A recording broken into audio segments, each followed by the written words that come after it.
What is up, everyone? So close now to the release of T2 Trainspotting. I absolutely love the original. It is my favourite movie of all time. Trainspotting, Pulp Fiction, they really did cement the 90s into being such a good year for film. So I want to talk about the first movie and give my thoughts on it. This video will contain spoilers, so if you have not seen Trainspotting, the first one, this won't be a spoiler video for Trainspotting 2, it's for the first Trainspotting movie.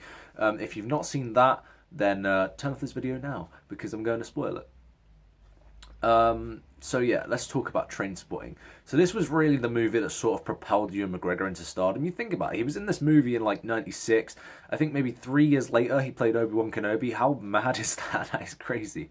But he plays a character in this movie called Mark Renton, who is addicted to heroin. I would show you my Blu-ray. I have like a really cool Steelbook Blu-ray with Mark Renton on the front, but I don't have it with me because I've lent it out to someone, so I can't show that at the moment.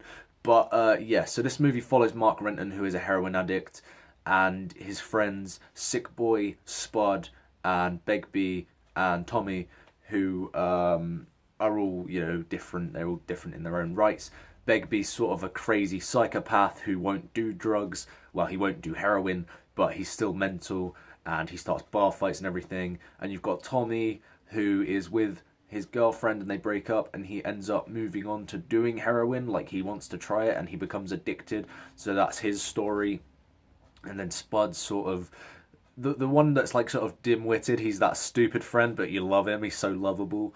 And Sick Boy is sort of, I guess you could call him Renton's right-hand man. So yeah, they're all very different, and they're all very funny in their own rights, because this movie is very funny. But at the same time, this movie's very, very dark and depressing as well. And what I love about Danny Boyle is he can take a subject matter like drug abuse and drug addiction, and he can make something that's very harrowing, because nobody will walk away from Trainspotting and think, I want to do drugs.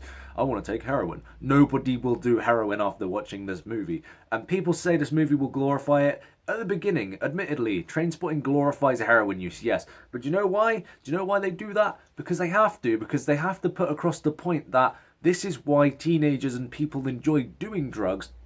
So what I love about it is that we find out, why they like doing it. I think Renton describes it as take the best orgasm you've ever had, multiply it by 100. And, you're still not even close to what heroin feels like. And I'm sure that's right. I've never done it myself. I never plan to, because I've seen this movie. But, yeah, he describes it like that. And, it's described like a lot in the movie. It's described like the best sex you've ever had and stuff like that in the movie. And it's like, that's not really glorifying it, because when you think about it, like, everything that happens after that as a result of heroin is fucking awful. So, yeah, I mean, one of the darkest scenes in this movie does involve baby Dawn, who she's not really cared for. They sort of forget about her, and she ends up dying because of these junkies, because they haven't looked after her. And, it's so weird that they can take a scene like that and make you so heartbroken and feel all the emotions in that one scene. Then in the next scene, you're laughing your ass off. It's amazing how Danny Boyle can do something like that. The soundtrack in this movie is really good. I love Iggy Pop's Lust for Life. The very opening of this movie is iconic in its own right, and it should be. The whole choose life, choose a job, choose a career, that monologue that they've updated for Trainspotting 2, which I love. But seeing that, and then seeing the opening with Iggy Pop's Lust for Life, it will always give me just such good memories of this movie, because I love this movie so much. And,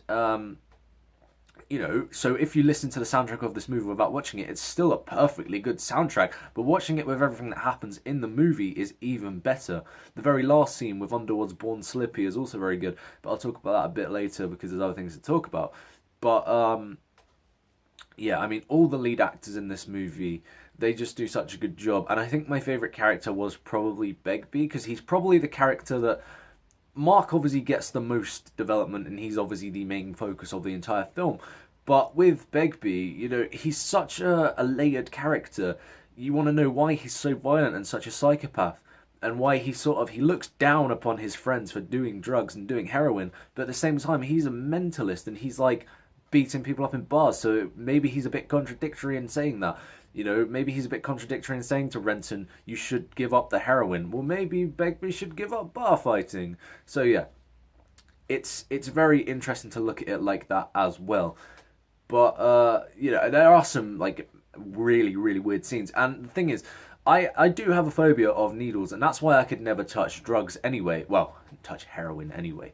But you know, I have a phobia of needles. And watching this movie, it's so hard to watch this movie. It's not a movie I could watch all the time. I call it my favorite movie, but it's not like I could just pop it in every single day and be like, yeah, let's watch Trainspotting, because it is a hard subject matter, and it's a hard movie to watch. You know, people doing drugs and injecting them into their veins, because it's something that, you know, it's just a fear for me.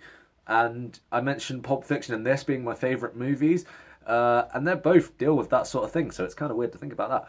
But there are some like hallucination scenes which are really cool. There's one scene at the beginning where Renton puts some suppositories up his arse because he's coming off of the heroin and he needs something to sort of pass, you know, help him out to pass, you know, his addiction and everything. So he puts them up his arse and he shits them into the toilet and he's swimming around in his toilet bowl. And I love the fact that there's so many metaphors like that in this movie, because the metaphor there is like, you know, it's a disgusting toilet and it's a disgusting place to be, but like that's why people look down on heroin and say it's a disgusting subject, a disgusting thing to do. It's a sort of such a taboo subject matter.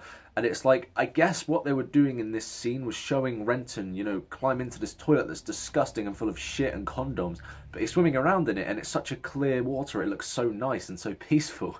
So it's like, I love the fact they can do things like that. And the scene where Renton almost dies of an overdose as well. He's come off the heroin, but he wants like one last hit before he, you know, gives it up for good. And he like sinks into the floor and they're playing Lou Reed's Perfect Day and you're looking at it and you're like, I love the music that they've chosen, because clearly it's a very crappy day for Renton. He's almost died. But playing that song, it's like, it really contradicts the scene and it really works. So I really loved that scene also. But yeah, like I said, it's not always hilarious. There are things that are hard to watch and things that will make you cringe. Like even the scene where Renton's coming off of the heroin and he's in the junkie limbo. He's gone cold turkey and he's locked in his room and you see baby Dawn crawling across the ceiling and her head turns around. It's fucking scary. Like it really is. And I imagine that it really does feel like that if you are on heroin, and that's what's so scary about the movie, because it's pretty accurate in what it's doing. But at the same time, you can laugh along with it and you can enjoy it. I can personally say that I enjoy the movie Trainspotting, but at the same time, I can't say that it's like uplifting. I get, because it's so fast paced and so sort of that sort of stuff. But it's not exactly an uplifting movie. It's not a sort of movie that makes you feel good. I mean, you do, by the end, you feel good because Renton, he does betray his friends and he takes the money and he's going to start a new life and he's off the heroin. But all the stuff that happens in the movie, you think back on, you're like, it's pretty depressing. And I was laughing at this movie about 10 minutes ago. So there is a really bizarre Dale Winton cameo as well, just in case anyone wanted to know. That was so weird to see him in the movie. But yeah, just in case anyone wanted to know, I thought I'd put that out there. So yeah, Trainspotting, I absolutely adore this movie. It deals with a lot, like, you know, AIDS, and because their best friend Tommy dies of AIDS, and it deals with neglect, and it deals with all that stuff.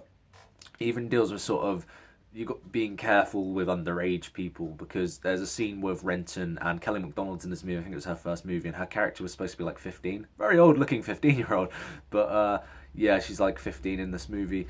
And Renton picks her up in the bar and they have sex and everything, and he finds out she's a schoolgirl, and so it even deals with that sort of stuff. So it deals with a lot in its 90-minute runtime. It never overstays its welcome though in dealing with all of that stuff. And it really is a very, very good movie. So if you have not seen it, then you have to see it, because it is quite possibly the best movie of all time. So let me know what you think of Trainspotting if you've seen it.